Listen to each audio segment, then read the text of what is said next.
Hey everyone, this is Manvi Singh. I'm a law student of IIM Law College and I am a legal intern in Lexington Company. So the topic is what is the evidentiary value of FIR.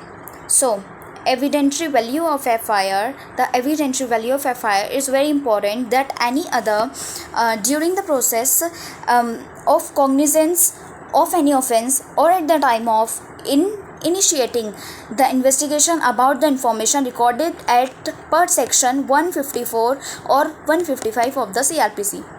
But at the same time, the established principle of law that FIR cannot be assumed as a substantive piece of evidence and can only be considered as an important piece of evidence.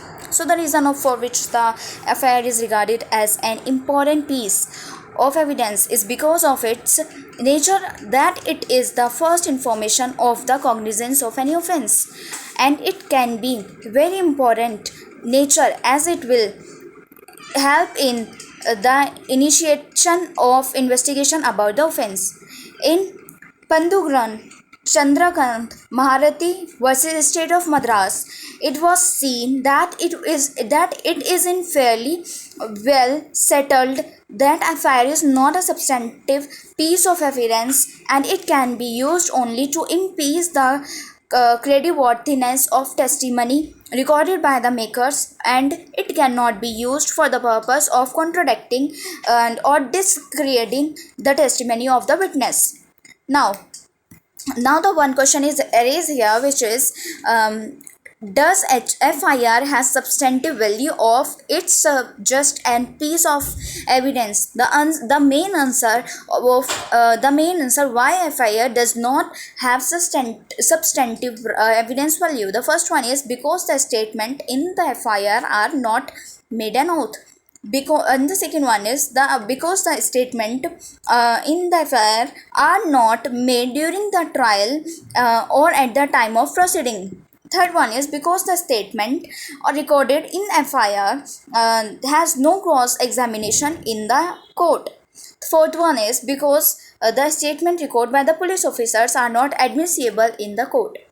Now, the reasons why FIR is treated as an important piece of evidence for collaborating the evidence, the statement made by the person who recorded in the FIR. And the second one is for cross examination of a statement made by the person in the FIR. Third one is for freshing informer memory. And the fourth one is for impeaching the creditworthiness of the information. Now another one is section 145 of the Indian Evidence Act has two basic principles, which are according to the first part, a witness may be cross-examined as the previous statement made by him in writing or is reduced into writing without showing the writing to him or provide the same. And the second part is intended to the contacted him through the examination where the previous statement is in writing. The main objective of the provision is either to the testimony of the witness or to the contradicting him by previous statement in writing. Now the case is here Ramchandra versus State of Haryana. The Supreme Court observed that the content and the information of the FIR can only be used for the purpose of contradiction and collaboration the fact stated by the informer or any other witness. Now the another one is a statement or information by the informant as dying declaration of FIR. The word dying declaration means any statement is written or verbally in of relevant fact made by person who is dead, or it is the statement of person who had died explaining the circumstances of his death. Now, the concept of dying declaration has evolved from a legal maxim, which is this: nemo materius praetermur and mentri. The meaning of this maxim is man will not meet his maker with a lie in his mouth.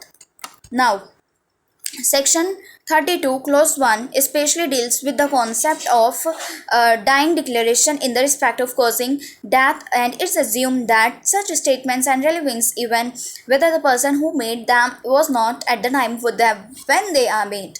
So now the another one case which comes here, which is Ukaram versus State of Rajasthan, AIR 2001, SC 1814. The apex court defined dying declaration in way that when the statement is made by a person in the treat of his death as the any circumstances which cause treat or result into his death, and when the cause of his death comes in the question, a statement made by him are admissible as evidence,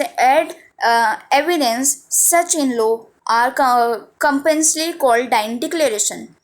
Now the conclusion of this topic is, after ascertaining the provisions, it can be assumed that FIR is an important report if duly recorded provides valuable evidence. Now it is can easily be considered as an important and valuable piece of evidence in any trial, either for the purpose of collaborating evidence or contradicting witness. So guys, this was all about this topic. Thank you so much for listening me. Like, comment and share.